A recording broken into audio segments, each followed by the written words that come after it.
Downloading and installing Oracle documentation. Once again, we go to oracle.com. We let it come up. We go to support and we roll over from support to the documentation link. I'm going to simply download the 11G Release 2 documentation for the moment. I'm going to click on this link, and on this page I'm going to click the Oracle Database 11G Release 2 11.2. I'm downloading the zip file basically, so I'm going to click on this thing, and it's done something unexpected. Okay, so let's not click on that thing. What this thing here, this link, is doing is actually going to the online documentation. What I want to do is I want to download it, so I'm going to go to this tiny little zip link here and left click that, and here we go. Now it's going to allow me to download this document. It's big, almost a gig. We're going to let it run. What we can do is go back to here again. This link gives me the online documentation, and if I go into a specific document, yes, it does select it from online, which is the same thing as going to the online version of the documentation on Tahiti, which is the same server. As far as I can tell, it may actually be two different forms of the documentation. That's useful. At present,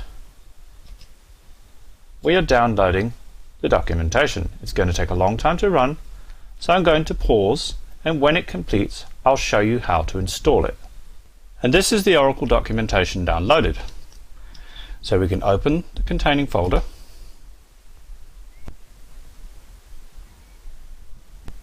What I like to do is to copy it into a non-temporary type directory, because those can be deleted, and put it somewhere like this. Actually, I already have a file there. What we'll do is we'll copy it in there, see if it's exactly the same size, which it may not be. So we'll let that copy. And here the file is copied, and it looks like it's a slightly different size, so I'm going to do a trick. I'm going to rename. I'm going to Control C to copy that name. Click on this. I'm going to delete this file. Click yes.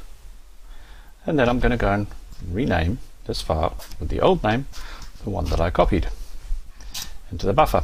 Right? Now to install it, all I do is right click and I do extract to here. I agree. WinZip will extract it into this current directory, and for some reason it gives it a funny name, and it's busy extracting it.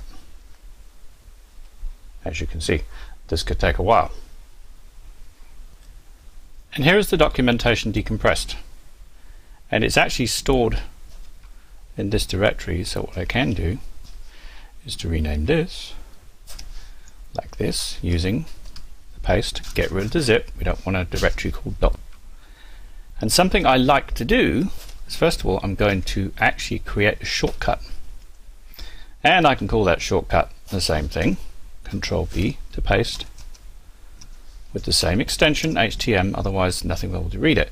Now I'm going to close this window and expose the desktop. What I like to do is put this on my desktop, so that when I want to access the Oracle documentation on my machine, all I do is double click it,